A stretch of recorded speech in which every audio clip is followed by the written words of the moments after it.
Salut à tous, aujourd'hui on va voir comment on lève une Tesla Model 3 et puis surtout ce qu'il y a en dessous. Alors pour lever une Tesla Model 3, on fait pas ça n'importe comment. Le matériel spécifique en fait ça va être des petites cales. Elle vient se mettre sous la voiture et donc il faut placer la cale ici pour éviter de placer le cric n'importe où et de risquer d'écraser les batteries. Ok, on passe à la roue arrière.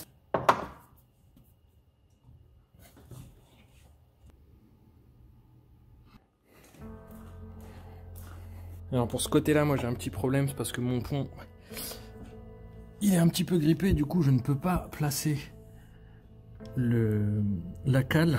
Il faut bien faire gaffe et que je la passe au bon endroit. On verra ça quand elle sera levée. Alors voilà, la voiture est posée sur le pont, les 4 bras sont en place, on va pouvoir procéder au levage.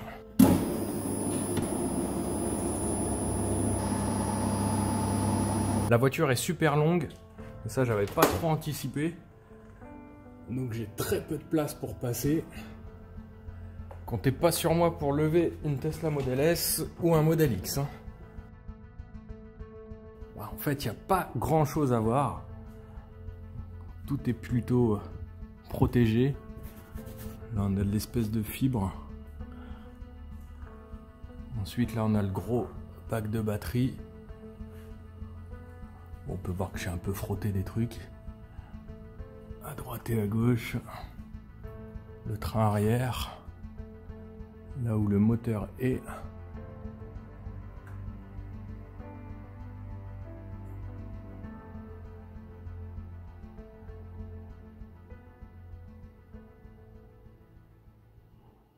Voici un meilleur angle de vue pour les patins de levage de la voiture. Donc du coup, pour vous montrer que la zone de levage est assez petite, c'est vraiment juste cette petite zone là. Là ici il faut bien faire gaffe à pas venir écraser cette partie là. Donc moi j'ai un problème avec mon pont et j'ai dû monter la voiture avec le patin tout court. Donc j'ai de la chance parce que j'ai des patins qui sont plats, donc ça vient pas écraser la tôle. Alors on va arriver au train avant. Et là on peut entendre en fait un compresseur de clim qui doit tourner. Donc il fait un peu froid dehors.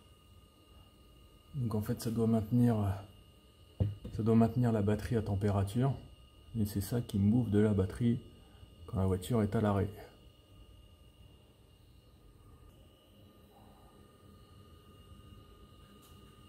L'autre côté du train avant.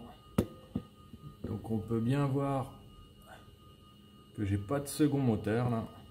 Vraiment la zone est vraiment vide. J'aimerais bien démonter au-dessus pour voir ce qu'il n'y a pas en fait dans le frunk. Malheureusement à l'arrière avec les roues on voit pas grand chose. Et là c'est juste une petite vidéo pour essayer de voir un petit peu ce qu'il y a en dessous de la voiture et pas une vidéo démontage. Du coup je vous montrerai peut-être ça quand ce sera plus accessible. Alors pourquoi je me suis mis à lever ma voiture? Et bien simplement la dernière fois je suis monté sur un trottoir un peu vite. Du coup j'ai fait un petit impact ici, mais ça m'a surtout éclaté le pneu. Et sur ces super voitures premium, il n'y a pas de roue de secours, c'est même pas une option, ça ne se trouve pas. On trouve des trucs compatibles mais hors de prix, rien d'adaptable. J'ai essayé plusieurs marques. La seule marque qui se ferait a priori ce serait du Hyundai pour une voiture, une Genesis qui est quasiment pas commercialisée en Europe.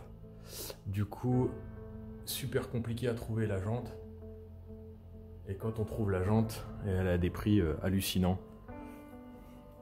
Une galette pour la Tesla Model 3, faut compter dans les 600-700 euros.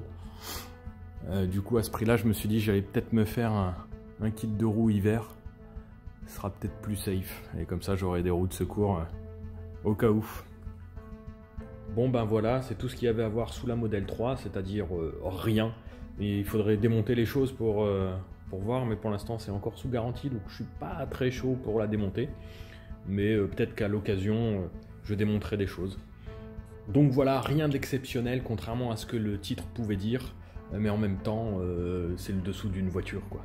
Merci d'avoir regardé la vidéo en entier. Et puis si jamais vous voulez que je fasse d'autres vidéos sur des choses un petit peu plus précises, n'hésitez pas. À plus!